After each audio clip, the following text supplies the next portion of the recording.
Hi friends, welcome to Kannada moral stories. ನಾನು ಕೇವಲ ನನ್ನ ಮಗಳನ್ನು ನೋಡಲು ಬಂದಿದ್ದೆ ಅಷ್ಟೇ. ದುಡ್ಡಿನ ಅಹಂಕಾರದಲ್ಲಿ ಮೆರೆಯುತ್ತಿದ್ದ ಮಗಳನ್ನು ನೋಡಲು ಬಂದ ತನ್ನ ತಾಯಿಯನ್ನು, ನೀನು ಯಾರೋ ನನಗೆ ಗೊತ್ತಿಲ್ಲ, ಗತಿಯಿಲ್ಲದವರು, ಭಿಕ್ಷುಕರು ಎಲ್ಲ ನಾವು ನಿಮ್ಮ ಸಂಬಂಧಿಕರು ಎಂದು ದುಡ್ಡಿಗಾಗಿ ಬರ್ತಾರೆ. ರಂಗಪ್ಪ, ಈ ಮುದುಕಿಯನ್ನು ತಕ್ಷಣ ಹೊರಗೆ ಹಾಕಿ. ತಾಯಿ ತಂದ ಸೀರೆಯನ್ನು ಸಹ ಎತ್ತಿ ಮಣ್ಣಿನಲ್ಲಿ ಬಿಸಾಕಿ, ಛೀ, ಇದನ್ನು ನಾನು ಉಟ್ಕೊಳ್ತೀನ, ಇದು ಭಿಕ್ಷುಕರ ಸೀರೆ ಇದ್ದ ಹಾಗೆ ಇದೆ. ಆ ತಾಯಿ ಕಣ್ಣೀರಿನಿಂದ, ನಾನು ಕೇವಲ ನನ್ನ ಮಗಳನ್ನು ನೋಡಲು ಬಂದಿದ್ದೆ ಅಷ್ಟೇ ಎಂದು ಹಿಂದೆ ತಿರುಗಿ ನೋಡದೆ ಎಷ್ಟೋ ದುಃಖದಿಂದ ಅಲ್ಲಿಂದ ಹೊರಟು ಹೋದರು. ಕೆಲವು ವರ್ಷಗಳ ನಂತರ ಮಗಳು ಜೋರಾಗಿ ಅಳುತ್ತಾ, ಅಜ್ಜಿ, ನನ್ನನ್ನು ಕ್ಷಮಿಸಿಬಿಡು ಅಜ್ಜಿ ಅಂತ ಕೇಳ್ಕೊಳ್ತಾ ಇದ್ಲು. ರಾಂಪುರ ಎಂಬ ಒಂದು ಸಣ್ಣ ಹಳ್ಳಿಯಲ್ಲಿ ವಯಸ್ಸಾದ ಪುಷ್ಪಮ್ಮ ವಾಸವಿದ್ರು. ಆಕೆಗೆ ನನ್ನವರು ಅಂತ ಯಾರೂ ಇರಲಿಲ್ಲ. ಮಗಳು, ಮಗ, ಬಂಧುಗಳು ಹೇಳಿಕೊಳ್ಳಲು ಕೂಡ ಆಕೆಗೆ ಯಾವುದೇ ಸಂಬಂಧಗಳಿರಲಿಲ್ಲ. ಹೊಟ್ಟೆಪಾಡಿಗಾಗಿ ಆಕೆ ಅಕ್ಕಪಕ್ಕದ ಹಳ್ಳಿಗಳಿಗೆ ಹೋಗಿ ಭಿಕ್ಷೆಯನ್ನು ಬೇಡ್ತಾ ಇದ್ಲು. ಕೆಲವೊಮ್ಮೆ ಆಕೆಗೆ ತಿನ್ನಲು ಏನಾದರೂ ಊಟ ಸಿಗ್ತಾ ಇತ್ತು, ಇನ್ನು ಕೆಲವೊಮ್ಮೆ ಬರೀ ಕೈಯಲ್ಲಿ ವಾಪಸ್ ಬರಬೇಕಾಗಿತ್ತು. ಆಕೆಯ ಜೀವನ ತುಂಬ ಕಠಿಣವಾಗಿತ್ತು.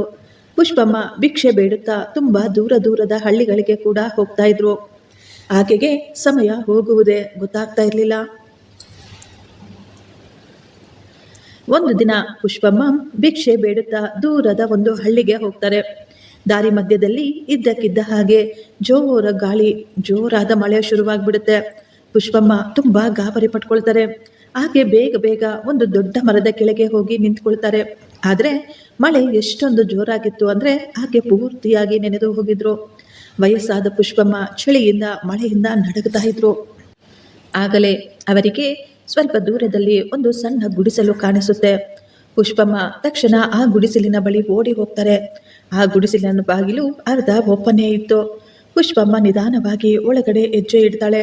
ಒಳಗಿನ ದೃಶ್ಯ ನೋಡಿ ಆಕೆ ಒಂದು ಕ್ಷಣ ಗಾಬರಿಯಾಗ್ಬಿಟ್ಟಿದ್ಲು. ಗುಡಿಸಲಿನ ಒಳಗೆ ಸುಮಾರು 12ರಿಂದ 13 ವರ್ಷದ ಒಬ್ಬ ಹುಡುಗಿ ಅಡಿಗೆ ಮಾಡ್ತಾ ಇದ್ಲು. ಆ ಒಲೆ ಬಿಸಿಯಿಂದ ಆ ಗುಡಿಸಲೆಲ್ಲ ಬೆಚ್ಚಗಿತ್ತು. ಅಂಜಲಿ ಪುಷ್ಪಮ್ಮ ಅವರನ್ನು ನೋಡಿ ಅವಳು ಒಂದು ಕ್ಷಣ ಶಾಕ್ ಆಗಿದ್ಲು. ಅಂಜಲಿ ಕೇಳ್ತಾಳೆ, ಅಜ್ಜಿ, ನೀವು ಯಾರು? ಇಷ್ಟೊಂದು ಮಳೆಯಲ್ಲಿ ಇಲ್ಲಿ ಹೇಗೆ ಬಂದ್ರಿ ಅಂತ.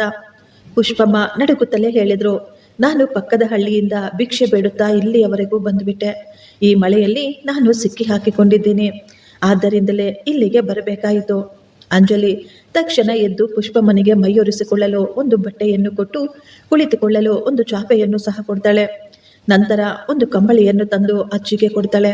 ಅಜ್ಜಿ, ಇದನ್ನು ಹೊದ್ಕೊಳ್ಳಿ, ನಿಮಗೆ ಚಳಿ ಆಗೋದಿಲ್ಲ. ಈಗ ಅಂಜಲಿ ಆಕೆಗಾಗಿ ಬಿಸಿ ಬಿಸಿಯಾಗಿ ಸ್ವಲ್ಪ ಟೀಯನ್ನು ತಯಾರಿಸ್ತಾಳೆ. ತಗೊಳ್ಳಿ ಅಜ್ಜಿ, ಈ ಟೀಯನ್ನು ಕುಡೀರಿ, ನಿಮಗೆ ಚೆನ್ನಾಗಿ ಅನ್ನಿಸಬಹುದು ಅಂತ ಟೀ ಕಪ್ಪನ್ನು ಆಕೆಗೆ ಕೊಟ್ಟಾಗ ಪುಷ್ಪಮ್ಮ ಕಣ್ಣುಗಳಲ್ಲಿ ನೀರು ತುಂಬಿತ್ತು. ಅವರು ನಡುಗುತ್ತಿರುವ ಕೈಗಳಿಂದಲೇ ಆ ಗ್ಲಾಸನ್ನು ತೆಗೆದುಕೊಳ್ತಾರೆ. ಸ್ವಲ್ಪ ಟೀಯನ್ನು ಕುಡಿದ ತಕ್ಷಣ ಆಕೆ ಮೈಯಲ್ಲಿ ಈಗ ಬಿಸಿ ಬಂದಿತ್ತು. ಅವರಿಗೆ ಎಷ್ಟೋ ಸಮಾಧಾನವಾಗಿತ್ತು. ಅವರು ಅಂಜಲಿಯನ್ನು ನೋಡಿ ಕೇಳ್ತಾರೆ, ಮಗಳೇ, ನೀನು ತುಂಬಾ ಒಳ್ಳೆಯ ಹುಡುಗಿ, ಆ ದೇವರು ನಿನ್ನನ್ನು ಯಾವಾಗಲೂ ಚೆನ್ನಾಗಿಟ್ಟಿರ್ಲಿ. ಅಂಜಲಿ ಅವರ ಮಾತಿಗೆ ತುಂಬಾ ಸಂತೋಷ ಪಡ್ತಾಳೆ. ಸ್ವಲ್ಪ ಸಮಯದ ನಂತರ ಪುಷ್ಪಮ್ಮ ಕೇಳ್ತಾರೆ, ಮಗಳೇ, ನಿನ್ನ ಹೆಸರೇನು? ನಿನ್ನ ಜೊತೆ ಈ ಮನೆಯಲ್ಲಿ ಬೇರೆ ಯಾರ್ಯಾರು ಇದ್ದಾರೆ? ಈ ಮಾತು ಕೇಳಿದ ತಕ್ಷಣ ಅಂಜಲಿಯ ಮುಖ ಸಪ್ಪಗಾಗ್ಬಿಡ್ತು. ಅಂಜಲಿ ಹೇಳ್ತಾಳೆ, ಅಜ್ಜಿ, ನನ್ನ ಹೆಸರು ಅಂಜಲಿ ಅಂತ. ಈ ಮನೆಯಲ್ಲಿ ನಾನು ಒಂಟಿಯಾಗಿರ್ತೀನಿ. ಪುಷ್ಪಮ್ಮ ಈ ಮಾತು ಕೇಳಿ ಶಾಕ್ ಆಗಿದ್ರು. ಏನು, ಒಂಟಿಯಾಗ? ಆಗ ಅಂಜಲಿ ಹೇಳ್ತಾಳೆ, ಹೌದಜ್ಜಿ, ನನ್ನ ಅಪ್ಪ ಅಮ್ಮ ತುಂಬ ಮೊದಲೇ ತೀರಿಕೊಂಡ್ರು. ಸಂಬಂಧಿಕರೆಲ್ಲರೂ ಕೈ ಬಿಟ್ಟುಬಿಟ್ರು. ಆಗಿನಿಂದ ನಾನು ಒಂಟಿಯಾಗಿ ಇಲ್ಲೇ ಇದ್ದೀನಿ. ಅಕ್ಕಪಕ್ಕದ ಮನೆಗಳಲ್ಲಿ ಸ್ವಲ್ಪ ಕೆಲಸ ಮಾಡಿಕೊಡ್ತೀನಿ, ಏನಾದರೂ ತಿನ್ನಲು ಸಿಕ್ಕರೆ ತಿಂತೀನಿ. ಆ ಮಾತುಗಳನ್ನು ಕೇಳಿ ಪುಷ್ಪಮ್ಮಗೆ ತುಂಬ ದುಃಖವಾಗಿತ್ತು. ಆಕೆಗೆ ಅವರ ಹಳೆಯ ದಿನಗಳು ನೆನಪಿಗೆ ಬಂದಿದ್ವು. ಆಕೆ ಕೂಡ ಒಂಟಿಯಾಗಿದ್ಲು. ಮಳೆ ಇನ್ನೂ ಜೋರಾಗಿ ಬರ್ತಾನೆ ಇತ್ತು. ಮನೆಯಲ್ಲಿ ಆ ಒಲೆಯ ಹುರಿಯಲ್ಲಿ ಅವರಿಬ್ಬರು ಬೆಚ್ಚಗೆ ಕುಳಿತುಕೊಂಡು ಮಾತನಾಡಿಕೊಳ್ತಾ ಇದ್ರು. ಆಗ ಪುಷ್ಪಮ್ಮ ಅಜ್ಜಿ ಹೇಳ್ತಾರೆ, ಮಗಳೇ, ನಾನು ಕೂಡ ಒಂಟಿಯಾಗಿದ್ದೇನೆ. ಈ ಪ್ರಪಂಚದಲ್ಲಿ ನನಗೂ ಕೂಡ ಯಾರೂ ಇಲ್ಲ. ಅಂಜಲಿ ಆಕೆಯನ್ನೇ ನೋಡ್ತಾ ಇದ್ಲು. ಅವರಿಬ್ಬರಿಗೂ ನನ್ನವರು ಯಾರೂ ಇಲ್ಲ ಎನ್ನುವ ದುಃಖ ಅವರ ಕಣ್ಣುಗಳಲ್ಲಿ ಎದ್ದು ಕಾಣಿಸ್ತಾ ಇತ್ತು. ಸ್ವಲ್ಪ ಸಮಯ ಇಬ್ಬರು ಸೈಲೆಂಟ್ ಆಗಿದ್ರು. ಮಳೆ ನಿಲ್ಲುವ ಹಾಗೆ ಕಾಣಿಸ್ತಾನೆ ಇರಲಿಲ್ಲ. ಇನ್ನು ಮಳೆ ಜೋರಾಗಿ ಬರ್ತಾ ಇತ್ತು. ಕತ್ತಲು ಕೂಡ ಆಗ್ತಾ ಇತ್ತು. ಆಗ ಪುಷ್ಪಮ್ಮ ಎದ್ದು ಅವರು ಹೋಗಲು ಮುಂದಾಗ್ತಾರೆ. ಆಗಲೇ ಅಂಜಲಿ ಗಾಬರಿಯಿಂದ ಅವರಿಗೆ ಹೇಳಿದ್ಲು, ಅಜ್ಜಿ, ನೀವು ಎಲ್ಲಿ ಹೋಗ್ತಾ ಇದ್ದೀರಾ? ಇಷ್ಟೊಂದು ರಾತ್ರಿಯಲ್ಲಿ, ಇಷ್ಟು ಚಳಿಯಲ್ಲಿ, ಇಷ್ಟು ಜೋರು ಮಳೆಯಲ್ಲಿ ನೀವು ಹೇಗೆ ತಾನೇ ಹೋಗ್ತೀರಾ? ಈ ದಿನ ನೀವು ಎಲ್ಲೂ ಹೋಗಬೇಡಿ. ಈ ರಾತ್ರಿ ನೀವು ಇಲ್ಲೇ ನನ್ನ ಜೊತೆ ಇರಿ. ಪುಷ್ಪಮ್ಮ ಹೊರಗೆ ಬಗ್ಗೆ ನೋಡ್ತಾರೆ. ಹೊರಗೆ ತುಂಬ ಜೋರು ಮಳೆ ಬರ್ತಾ ಇತ್ತು. ಸುತ್ತಮುತ್ತಲೂ ತುಂಬ ಕತ್ತಲು ಆವರಿಸಿತ್ತು. ಈಗ ಅಂಜಲಿಯ ಮುಖವನ್ನು ನೋಡಿ ಅವರು ಹೇಳ್ತಾರೆ, ಸರಿ ಮಗಳೇ, ಆಯಿತು, ಈ ದಿನ ನಾನು ಇಲ್ಲೇ ಇರ್ತೀನಿ. ಈ ಮಾತು ಕೇಳಿ ಅಂಜಲಿ ತುಂಬ ಸಂತೋಷ ಪಡ್ತಾಳೆ. ಈಗ ಅಂಜಲಿ ತಕ್ಷಣ ಬಿಸಿ ಬಿಸಿಯಾಗಿ ರೊಟ್ಟಿಯನ್ನು ತಯಾರಿಸ್ತಾ ಇದ್ಲು. ಅಜ್ಜಿ ಕೂಡ ಅಂಜಲಿಯ ಪಕ್ಕದಲ್ಲಿ ಬಂದು ಕುಳಿತುಕೊಂಡಿದ್ರು. ಅವರಿಗೆ ಅಂಜಲಿಯನ್ನು ನೋಡಿ ತುಂಬ ದುಃಖವಾಗ್ತಿತ್ತು. ಈ ಸಣ್ಣ ಹುಡುಗಿ ಒಂಟಿಯಾಗಿದ್ದಾಳೆ. ಈ ಪ್ರಪಂಚದಲ್ಲಿ ಈ ಹುಡುಗಿಗೆ ಅಂತ ಯಾರೂ ಇಲ್ಲ. ಈ ಹೆಣ್ಣು ಮಗುವನ್ನು ನೋಡಿಕೊಳ್ಳುವವರು ಇಲ್ಲಿ ಯಾರೂ ಇಲ್ಲವಲ್ಲ ಅಂತ ಆಕೆ ತುಂಬ ದುಃಖ ಪಡ್ತಾ ಇದ್ರು. ಪುಷ್ಪಮ್ಮ ಕೇಳ್ತಾರೆ, ಅಂಜಲಿ, ನೀನು ಯಾವಾಗಿನಿಂದ ಒಂಟಿಯಾಗಿದ್ದೀಯಮ್ಮ? ಅಂಜಲಿ ಅಳುತ್ತಾ ಹೇಳಿದ್ಲು, ಅಜ್ಜಿ, ನಾನು ತುಂಬ ಚಿಕ್ಕವಳಾಗಿದ್ದಾಗಲೇ ಅಪ್ಪ ಅಮ್ಮ ಹೋಗಿಬಿಟ್ರು. ಆಗಿನಿಂದ ನಾನು ಇಲ್ಲೇ ಒಂಟಿಯಾಗಿದ್ದೀನಿ. ಏನಾದರೂ ಸಿಕ್ಕಿದ್ರೆ ಊಟ ಮಾಡ್ತೀನಿ, ಏನೂ ಸಿಗಲಿಲ್ಲ ಅಂದರೆ ಹಾಗೆಯೇ ಹಸಿವಿನಿಂದ ಮಲಕೊಳ್ತೀನಿ. ಈ ಮಾತುಗಳನ್ನು ಕೇಳಿ ಪುಷ್ಪಮ್ಮ ಆಕೆಯ ಹೃದಯ ಹೊಡೆದು ಹೋಗಿತ್ತು. ಆಕೆ ಅಂಜಲಿಯನ್ನು ತಬ್ಬಿಕೊಳ್ತಾರೆ. ನಾನಿದ್ದೇನೆ ನಿನಗೆ ಅನ್ನುವ ರೀತಿಯಲ್ಲಿ. ಅಂಜಲಿ ಕೂಡ ಪುಷ್ಪಮ್ಮರನ್ನು ತಪ್ಪಿಕೊಂಡು ಅಳ್ತಾಳೆ. ಅವಳ ಎಷ್ಟೋ ವರ್ಷಗಳ ದುಃಖವೆಲ್ಲ ಈಗ ಹೊರಬಂದಿತ್ತು. ಅಂಜಲಿ ಕೇಳ್ತಾಳೆ, ಅಜ್ಜಿ, ನೀವು ನಾಳೆ ಬೆಳಿಗ್ಗೆ ಹೊರಟೋಗ್ತೀರಾ? ಪುಷ್ಪಮ್ಮ ಸ್ವಲ್ಪ ಸಮಯ ಸುಮ್ಮನಿದ್ದು ನಂತರ ಹೇಳ್ತಾರೆ, ನೀನು ಒಪ್ಪಿಕೊಳ್ಳುವುದಾದರೆ ನಾನು ನಾಳೆ ಹೋಗುವಾಗ ನಿನ್ನನ್ನು ಕೂಡ ಕರೆದುಕೊಂಡು ಹೋಗ್ತೀನಿ ಅಂತ. ಅಂಜಲಿ ಆಶ್ಚರ್ಯವಾಗಿ ಆಕೆಯನ್ನೇ ನೋಡ್ತಾ ಇದ್ಲು. ಅವಳ ಕಣ್ಣುಗಳಲ್ಲಿ ಭಯ ಮತ್ತು ನಂಬಿಕೆ ಕೂಡ ಕಾಣಿಸ್ತಾ ಇತ್ತು. ನೀವು ನಿಜ ಹೇಳ್ತಿದ್ದೀರಾ? ನೀವು ನನ್ನನ್ನು ಬಿಡೋದಿಲ್ಲ ತಾನೆ ಅಂತ ಅಂಜಲಿ ಎಷ್ಟೋ ಆಸೆಯಿಂದ ಕೇಳ್ತಾಳೆ. ಇಲ್ಲ ಮಗಳೇ, ನಾನು ನಿನ್ನನ್ನು ಯಾವತ್ತೂ ಬಿಡೋದಿಲ್ಲ. ಈ ಮಾತು ಕೇಳಿದ ತಕ್ಷಣ ಅಂಜಲಿಯ ಮುಖದಲ್ಲಿ ಎಷ್ಟೋ ಸಂತೋಷ ಬಂದಿತ್ತು. ಸ್ವಲ್ಪ ಸಮಯದಲ್ಲೇ ಅಡುಗೆ ತಯಾರಾಗಿತ್ತು. ಅಂಜಲಿ ಈಗ ತಟ್ಟೆಯಲ್ಲಿ ರೊಟ್ಟಿ ಮತ್ತು ಪಲ್ಯವನ್ನು ಹಾಕಿ ಅಜ್ಜಿಗೆ ಕೊಡ್ತಾಳೆ. ಅಜ್ಜಿ, ಮೊದಲು ನೀವು ತಿನ್ನಿ ಅಂತ ಪುಷ್ಪಮ್ಮ ಎಷ್ಟೋ ಪ್ರೀತಿ ಮಮತೆಯಿಂದ ಹೇಳಿದ್ರು. ಮಗಳೇ, ನೀನು ಕೂಡ ಬಾ, ನಾವಿಬ್ಬರು ಜೊತೆಯಲ್ಲಿ ಕುಳಿತು ಒಟ್ಟಿಗೆ ಊಟ ಮಾಡೋಣ. ಅವರಿಬ್ಬರು ಈಗ ಜೊತೆಯಲ್ಲಿ ಕುಳಿತುಕೊಂಡು ಒಟ್ಟಿಗೆ ಊಟ ಮಾಡುತ್ತಾ ತುಂಬಾ ಸಮಯ ಮಾತನಾಡ್ತಾ ಇದ್ರು. ಊಟವಾದ ನಂತರ ಆ ಒಂದು ಮೂಲೆಯಲ್ಲಿ ಒಂದು ಚಾಪೆಯಲ್ಲಿ ಅವರಿಬ್ಬರು ಒಟ್ಟಿಗೆ ಮಲಗಿಕೊಂಡಿದ್ರು. ಹೊರಗೆ ಇನ್ನೂ ಜೋರಾಗಿ ಮಳೆ ಬರ್ತಾನೆ ಇತ್ತು. ಆದರೆ ಒಳಗೆ ಅವರಿಬ್ಬರ ಮನಸ್ಸಿನಲ್ಲಿ ಈಗ ತುಂಬಾ ನೆಮ್ಮದಿ ಮತ್ತು ಶಾಂತಿ ಇತ್ತು. ಎಷ್ಟೋ ವರ್ಷಗಳ ನಂತರ ಅವರಿಬ್ಬರು ಈಗ ನೆಮ್ಮದಿಯಾಗಿ ಮಲಗಿದ್ರು. ಬೆಳಿಗ್ಗೆ ಮಳೆ ನಿಂತು ಹೋಗಿತ್ತು. ಮೋಡಗಳು ಕ್ಲಿಯರ್ ಆಗಿ ಬಿಸಿಲು ಕೂಡ ಬರ್ತಾ ಇತ್ತು. ಅವರಿಬ್ಬರು ಈಗ ಹೊರಗೆ ಕುಳಿತು ಮಾತನಾಡ್ತಾ ಇದ್ರು. ಆಗ ಅಜ್ಜಿ ಹೇಳ್ತಾರೆ, ಅಂಜಲಿ, ನೀನಿಲ್ಲಿ ಒಂಟಿಯಾಗಿ ಇರ್ತೀಯ, ಇದು ಸ್ವಲ್ಪ ಕೂಡ ಒಳ್ಳೆಯದಲ್ಲ ಮಗಳೇ. ನೀನು ಈ ರೀತಿ ಒಂಟಿಯಾಗಿರುವುದು ನನಗೆ ಇಷ್ಟವಿಲ್ಲ. ಅಂಜಲಿ ಹೇಳ್ದು, ಅಜ್ಜಿ, ನಾನು ಏನು ಮಾಡಬೇಕು? ನನಗೆ ಇನ್ನು ಯಾರಿದ್ದಾರೆ ಹೇಳಿ? ಪುಷ್ಪಮ್ಮ ಅಂಜಲಿಯ ಕೈಯನ್ನು ಹಿಡಿದುಕೊಂಡು, ಮಗಳೇ, ನಿನಗೆ ಇಷ್ಟವಿದ್ದರೆ ನನ್ನ ಜೊತೆ ನನ್ನ ಮನೆಗೆ ಬಾ, ನಾವಿಬ್ಬರು ಒಟ್ಟಿಗೆ ಇರೋಣ ಅಂತ ಹೇಳ್ತಾರೆ. ಈ ಮಾತು ಕೇಳಿ ಅಂಜಲಿ ತುಂಬಾ ಸಂತೋಷ ಪಡ್ತಾಳೆ. ಅವಳ ಕಣ್ಣುಗಳಲ್ಲಿ ನೀರು ತುಂಬಿ ಬಂದಿತ್ತು. ಅಜ್ಜಿ, ನೀವು ನಿಜ ಹೇಳ್ತಿದ್ದೀರಾ? ನೀವು ನಿಜವಾಗಿಯೂ ನನ್ನನ್ನು ನಿಮ್ಮ ಜೊತೆ ಇಟ್ಕೊಳ್ತೀರಾ ಅಂತ ಕೇಳ್ತಾಳೆ. ಅಜ್ಜಿ ಎಷ್ಟೋ ಪ್ರೀತಿಯಿಂದ ಅಂಜಲಿಯ ತಲೆಯನ್ನು ಸವರುತ್ತಾ, ಇನ್ನು ಮುಂದೆ ನೀನು ಒಂಟಿಯಾಗಿ ಇರೋದಿಲ್ಲ, ನಾನು ನಿನ್ನನ್ನು ಯಾವಾಗಲೂ ನನ್ನ ಜೊತೆಯಲ್ಲೇ ಇಟ್ಟುಕೊಂಡಿರ್ತೀನಿ ಅಂತ ಹೇಳಿದ್ರು.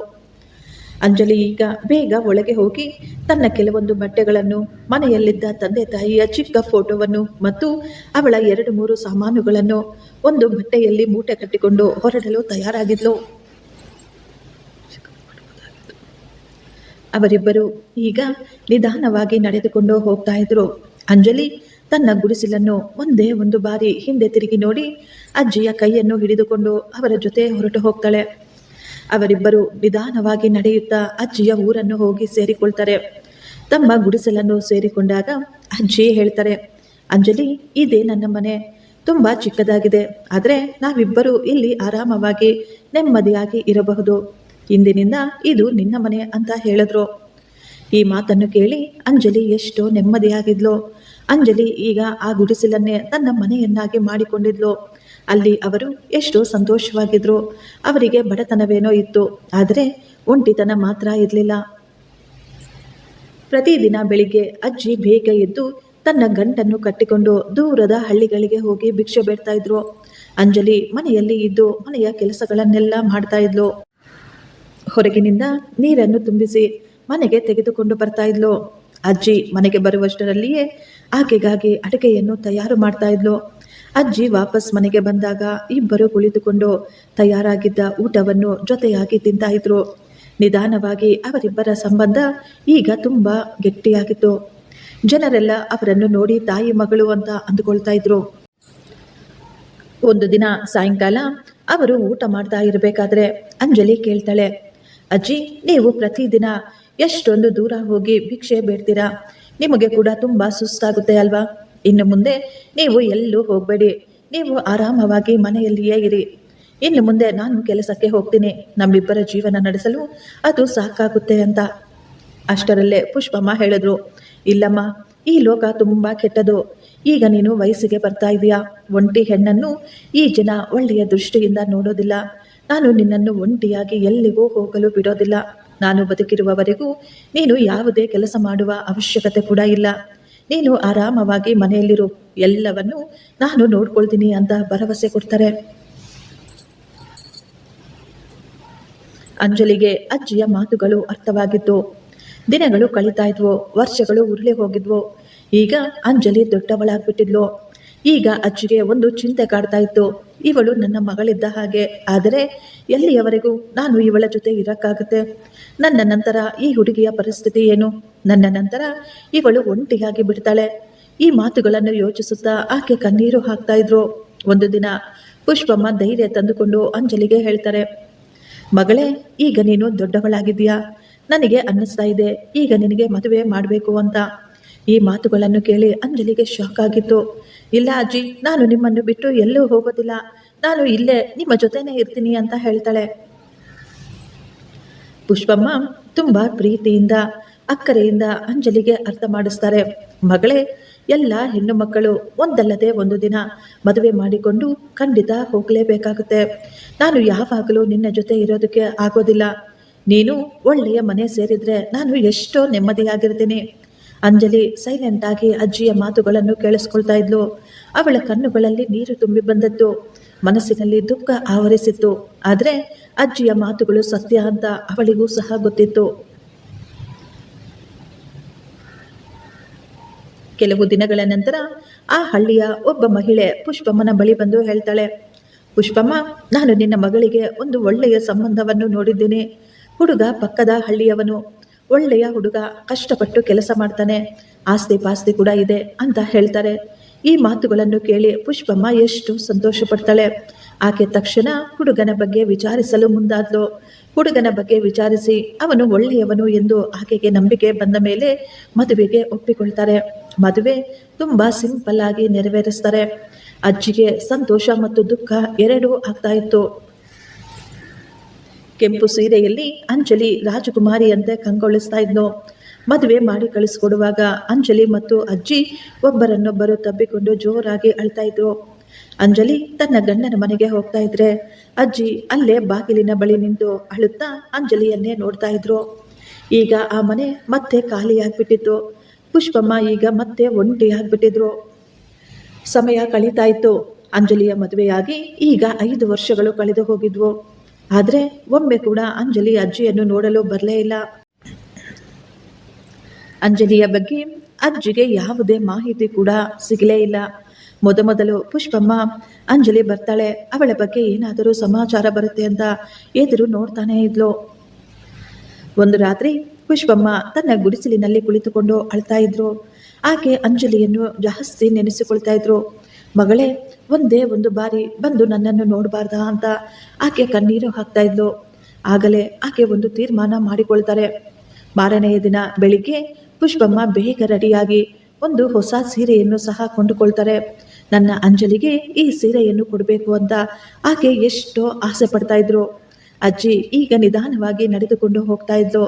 ಆಕೆ ದಾರಿಯುದ್ದಕ್ಕೂ ಯೋಚಿಸ್ತಾ ಇದ್ಲು, ನನ್ನ ಮಗಳು ಹೇಗಿದ್ದಾಳೋ, ಅವಳಿಗೆ ಸರಿಯಾಗಿ ಊಟ ಕೊಡ್ತಾ ಇದ್ದಾರೋ ಇಲ್ವೋ, ಯಾರು ನನ್ನ ಮಗಳನ್ನು ನೋಡ್ಕೊಳ್ತಾ ಇದ್ದಾರೋ ಇಲ್ವೋ, ಅಂಜಲಿ ಹೇಗಿದ್ದಾಳೋ, ಏನ್ ಮಾಡ್ತಾ ಇದ್ದಾಳೋ ಅಂತ ದಾರಿಯುದ್ದಕ್ಕೂ ಯೋಚಿಸ್ತಾನೆ ಇದ್ರು. ರಾತ್ರಿಯಾದಾಗ ಆಕೆ ಅಲ್ಲೇ ಎಲ್ಲಾದರೂ ಒಂದು ಮರದ ಕೆಳಗೆ ಮಲಗ್ತಾ ಇದ್ರು. ಮತ್ತೆ ಬೆಳಿಗ್ಗೆ ತನ್ನ ಪ್ರಯಾಣವನ್ನು ಮುಂದುವರಿಸ್ತಾ ಇದ್ರು. ಆಕೆಯ ಬಾಯಿಂದ ಕೇವಲ ಒಂದೇ ಒಂದು ಪ್ರಾರ್ಥನೆ ಮಾತ್ರ ಬರ್ತಾ ಇತ್ತು, ದೇವರೇ, ನನ್ನ ಮಗಳನ್ನು ಚೆನ್ನಾಗಿಟ್ಟಿರು, ಅವಳು ಯಾವಾಗಲೂ ಸಂತೋಷವಾಗಿರಲಿ ಅಂತ. ತುಂಬಾ ದಿನ ನಡೆದ ನಂತರ ಕೊನೆಗೆ ಈಗ ಅಂಜಲಿಯ ಊರು ಸಿಕ್ಕೇ ಬಿಟ್ಟಿತ್ತು. ಅಜ್ಜಿ ಆ ಊರಿನ ಜನರನ್ನು ವಿಚಾರಿಸುತ್ತಾ ಅಂಜಲಿಯ ಮನೆಗೆ ಹೋಗಿ ತಲುಪಿದ್ರು. ಪುಷ್ಪಮ್ಮ ಆ ಮನೆಯನ್ನು ನೋಡಿದಾಗ ಆಕೆಗೆ ತುಂಬಾ ಆಶ್ಚರ್ಯವಾಗುತ್ತೆ. ಯಾಕೆಂದ್ರೆ ಅದು ಮಾಮೂಲಿ ಮನೆಯ ರೀತಿ ಇರಲಿಲ್ಲ. ಅದು ಒಂದು ದೊಡ್ಡ ಐಷಾರಾಮಿಯ ಮನೆಯಾಗಿತ್ತು. ಮನೆಯಲ್ಲಿ ಆಳು ಕಾಲುಗಳು ಕೂಡ ಎಷ್ಟೊಂದು ಜನರಿದ್ರು. ಅದನ್ನು ನೋಡಿ ಆಕೆ ಸಮಾಧಾನದ ನಿಟ್ಟುಸಿರು ಬಿಟ್ಟಿದ್ರು. ಆಕೆ ಅಂದುಕೊಳ್ತಾ ಇದ್ರು, ನನ್ನ ಮಗಳು ಇಲ್ಲಿ ತುಂಬಾ ಸಂತೋಷವಾಗಿರಬಹುದು ಅಂತ. ಆಕೆ ನಿಧಾನವಾಗಿ ಗೇಟಿನ ಬಳಿ ಹೋಗಿ ಗೇಟು ತೆಗಿತಾ ಇರ್ಬೇಕಾದ್ರೆ ಒಬ್ಬ ಕೆಲಸಗಾರ ಆಕೆಯನ್ನು ನೋಡಿ, ಏ ಮುದುಗಿ, ನೀನು ಇಲ್ಲೇನ್ ಮಾಡ್ತಾ ಇದೀಯಾ ಅಂತ ಕೇಳ್ತಾನೆ. ಪುಷ್ಪಮ್ಮ ಆತನಿಗೆ ಕೈ ಜೋಡಿಸುತ್ತಾ, ಮಗ, ನಾನು ಅಂಜಲಿಯನ್ನು ನೋಡಬೇಕಾಗಿತ್ತು, ಆಕೆಗೆ ಹೇಳಿ ನಿಮ್ಮ ಅಜ್ಜಿ ಬಂದಿದ್ದಾರೆ ಅಂತ. ಈ ಮಾತುಗಳನ್ನು ಕೇಳಿ ಕೆಲಸಗಾರ ಜೋರಾಗಿ ನಗುತ್ತಾ, ನಮ್ಮ ಯಜಮಾನಿಯ ಅಜ್ಜಿನಾ ನೀನು? ನಿನಗೇನಾದ್ರೂ ಹುಚ್ಚುಗಿಚ್ಚು ಹಿಡಿದಿದ್ಯಾ?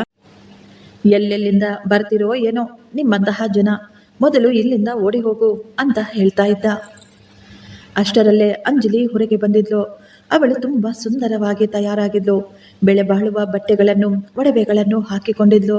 ಅಂಜಲಿಯನ್ನು ಆ ರೀತಿ ನೋಡಿದ ಪುಷ್ಪಮ್ಮ ಆಕೆಯ ಕಣ್ಣುಗಳಲ್ಲಿ ನೀರು ತುಂಬಿತ್ತು. ಅದು ಸಂತೋಷದ ಕಣ್ಣೀರಾಗಿತ್ತು. ನನ್ನ ಮಗಳೇ, ನನ್ನ ಅಂಜಲಿ, ನೀನು ಹೇಗಿದ್ದೀಯಾ ಅಂತ ಆ ತಾಯಿ ಕೇಳ್ತಾರೆ. ಆದರೆ ಅಂಜಲಿ ಸ್ವಲ್ಪ ಸಮಯ ಆಕೆಯನ್ನೇ ದಿಟ್ಟಿಸಿ ನೋಡುತ್ತಾ ನಿಂತಿದ್ಲು. ಅವಳಿಗೆ ಅಜ್ಜಿಯ ನೆನಪು ಬಂದಿತ್ತು. ಅವಳು ಅಜ್ಜಿಯನ್ನು ಗುರುತಿಸಿದ್ಲು. ಆದರೆ ಮರುಕ್ಷಣದಲ್ಲೇ ತನ್ನ ಮುಖವನ್ನು ಸೀರಿಯಸ್ ಆಗಿ ಇಟ್ಕೊಂಡು, ನೀನು ಯಾರು, ನೀನು ಯಾರು ಅಂತ ನನಗೆ ಗೊತ್ತಿಲ್ಲ. ಈ ಮಾತುಗಳನ್ನು ಕೇಳಿದ ತಕ್ಷಣ ಪುಷ್ಪಮ್ಮ ಶಾಕ್ನಿಂದ ಹಾಗೆಯೇ ನಿಂತುಕೊಂಡ್ಬಿಟ್ರು.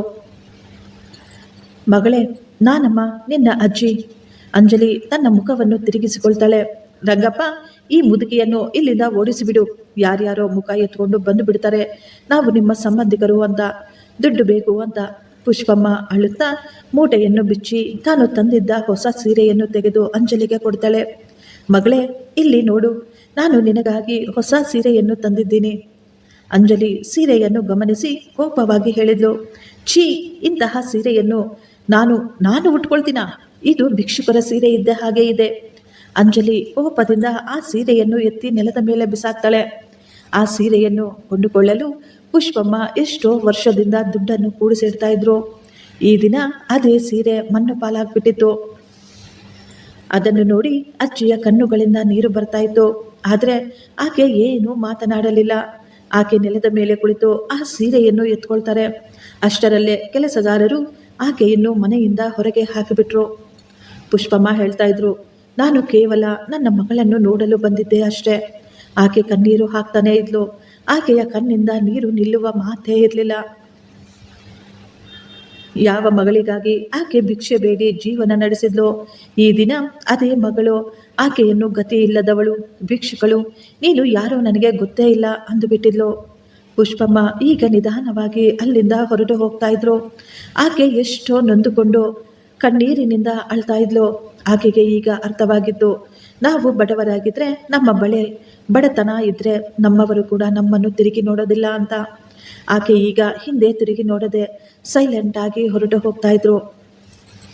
ಕೆಲವು ವರ್ಷಗಳ ನಂತರ ಯಾವ ಐಶ್ವರ್ಯವನ್ನು ನೋಡಿ ಅಂಜಲಿಗೆ ಅಷ್ಟೊಂದು ಗರ್ವ ಬಂದಿತ್ತು,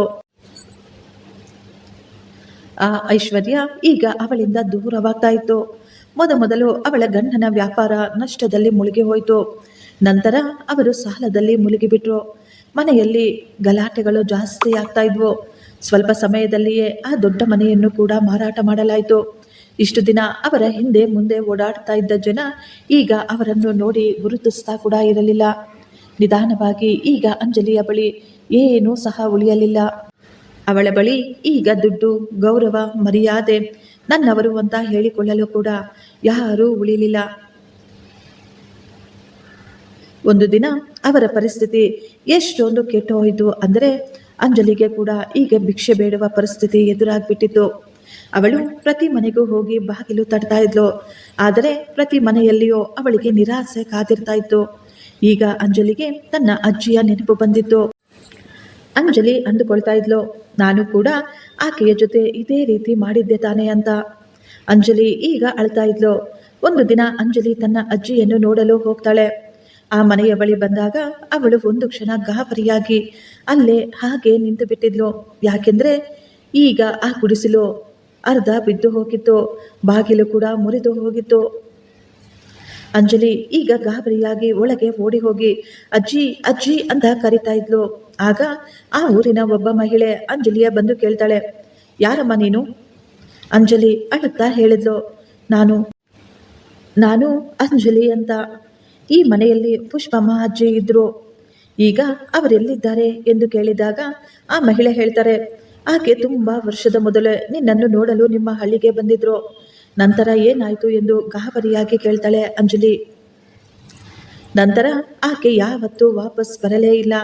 ನಾವೆಲ್ಲ ಅಂದುಕೊಂಡಿದ್ವಿ ಆಕೆ ನಿನ್ನ ಜೊತೆನೇ ಇರ್ತಾರೇನೋ ಅಂತ. ಈ ಮಾತು ಕೇಳಿ ಅಂಜಲಿ ಅಲ್ಲೇ ಕುಸಿದು ಬಿದ್ದಿದ್ಲು. ಅಂಜಲಿ ಅಲ್ಲೇ ನೆಲದ ಮೇಲೆ ಕುಳಿತು ಜೋರಾಗಿ ಅಳ್ತಾ ಇದ್ಲು. ಈಗ ಅವಳಿಗೆ ಹಳೆಯ ದಿನಗಳು ನೆನಪಿಗೆ ಬಂದಿದ್ವು. ದುಡ್ಡಿನ ಅಹಂಕಾರದಲ್ಲಿ ಆ ದಿನ ಅವಳು ತನ್ನ ಅಜ್ಜಿಯನ್ನೇ ಗುರುತಿಸಿರಲಿಲ್ಲ. ಆಕೆಯನ್ನು ಮನೆಯಿಂದ ಹೊರಗೆ ಹಾಕಿಸಿದ್ಲು. ಅವಳ ಬಳಿ ಎಲ್ಲವೂ ಇತ್ತು, ಆದರೆ ಅಜ್ಜಿಯನ್ನು ಸ್ವೀಕರಿಸಲು ಗುರುತಿಸಲು ಮಾತ್ರ ಅವಳ ಬಳಿ ಮನಸ್ಸು ಇರಲಿಲ್ಲ. ಅವಳ ಮನಸ್ಸು ಒಪ್ಪಿರಲಿಲ್ಲ. ಅಂಜಲಿ ಜೋರಾಗಿ ಅಳ್ತಾ ಹೇಳ್ತಾ ಇದ್ಲು, ಅಜ್ಜಿ ನಾನು ತಪ್ಪು ಮಾಡಿಬಿಟ್ಟೆ, ದಯವಿಟ್ಟು ನನ್ನನ್ನು ಕ್ಷಮಿಸಿಬಿಡಿ. ಆದರೆ ಈಗ ಅವಳ ಮಾತು ಕೇಳಲು ಅಲ್ಲಿ ಯಾರೂ ಇರಲಿಲ್ಲ. ಅವಳನ್ನು ಹತ್ತಿರ ಸೇರಿಸಿಕೊಳ್ಳಲು, ಪ್ರೀತಿ ತೋರಿಸಲು ಅಲ್ಲಿ ಅಜ್ಜಿನೇ ಇರಲಿಲ್ಲ.